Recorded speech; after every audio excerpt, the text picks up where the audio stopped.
1 Chronicles chapter 10. Now the Philistines attacked Israel, and the men of Israel fled before them. Many were slaughtered on the slopes of Mount Gilboa.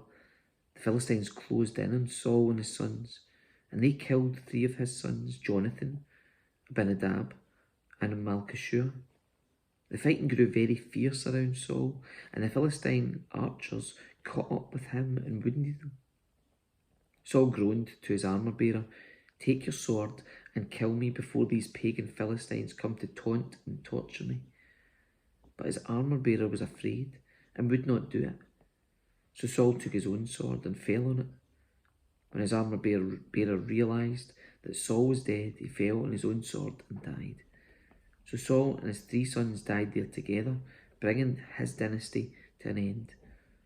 When all the Israelites in the Jezreel valley saw that their army had fled and that Saul and his sons were dead, they abandoned their towns and fled. So the Philistines moved in and occupied their towns. The next day, when the Philistines went out to strip the dead, they found the bodies of Saul and his sons on Mount Gilboa. So they stripped off Saul's armour and cut off his head. Then they proclaimed the good news of Saul's death before their idols and to the people throughout the land of Philistia. They placed his armour in the temple of their gods, and they fastened his head to the temple of Dagon.